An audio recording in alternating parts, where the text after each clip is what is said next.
देश के प्रधानमंत्री ने 16वें रोजगार मेला में देश भर में कुल 51,000 अभ्यर्थियों को नियुक्ति पत्र वितरित किया है।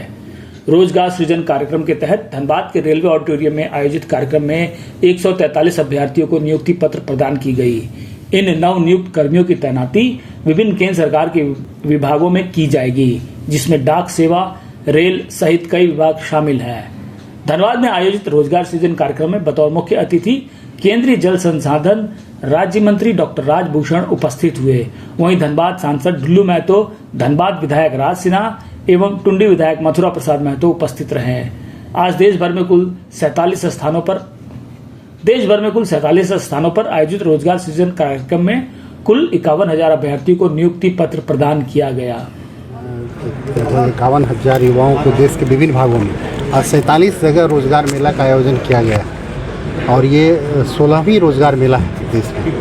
तो वैसे सिलेक्टेड युवाओं को बहुत बहुत बधाई देना चाहता हूँ और देश के यशस्वी प्रधानमंत्री नरेंद्र मोदी जी का आभार व्यक्त करना चाहता हूँ कि उन्होंने इतने अच्छे ढंग से देश के युवाओं को रोज़गार देने का काम किया, लोगों को आगे बढ़ाने में और विकसित भारत बनाने के रास्ते में उनको आगे लाने का काम किया। 450 करोड़ से ज़्यादा के लागत से धनबाद के रेलवे का अपग्रेडेशन किया गया।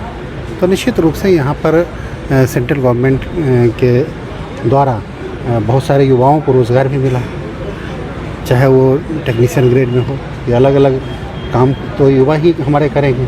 तो निश्चित रूप से ये एक बड़ा अपॉर्चुनिटी है और यहाँ जितने भी इंफ्रास्ट्रक्चर डेवलपमेंट के काम हो रहे हैं, झारखंड में लगभग 50 से ज़्यादा ऐसे इंफ्रास्ट्रक्चर के प्रोजेक्ट चल रहे हैं। तो निश्चित रूप से युवाओं को रोज़गार भी मिल रहा है, चाहे सरकारी क्षेत्र हो या गैर सरकारी क्षेत्र हो, लेकिन हमारे युवाओं को रोज़गार मिल रहा है। क्या पूरे नागरिक जन, पूरे युवाओं जिनको रोज़गार मिल रहा है, वो सब लोग प्रधानमंत्री जी के आभार के प्रति आभार व्यक्त करते हैं।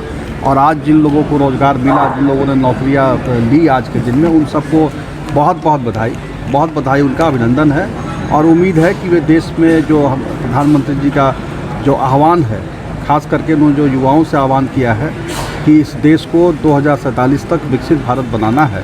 जब हम आज़ादी के 100वें वर्षगांठ मनाएंगे तो उस समय तक भारत विकसित राष्ट्र बन जाए, तो उसमें उन सबकी योगदान होगा, हम ऐसी आशा करते हैं। निश्चित तौर पर आप देखें कि अभी बोल रहे थे हमारे देश के यशस्वी प्रधानमंत्री नरेंद्र मोदी जी बोल रहे थे मैन्युफैक्चरिंग के क्षेत्र में, मोबाइल का मैन्युफैक्चरिंग देश में 3 जगह पर हो रहा था, अभी 300 जगह पर हो रहा था। इसका तुलना आप कीजिए, ये सोचिए जब एक क्षेत्र में, एक विभाग में इस तरह से उपलब्धि, इस तरह से छलांग किया जा सकता है, तो हर क्षेत्र में किस प्रकार से मोदी जी के नेतृत्व में लोगों को रोजगार से जोड़ने का प्रयास किया जा रहा है। हमें लगता है कि मोदी जी वैसे लोगों को हर तरह का सहयोग और सपोर्ट कर रहे हैं जो लोग आगे बढ़ने की इच्छा रखते हैं।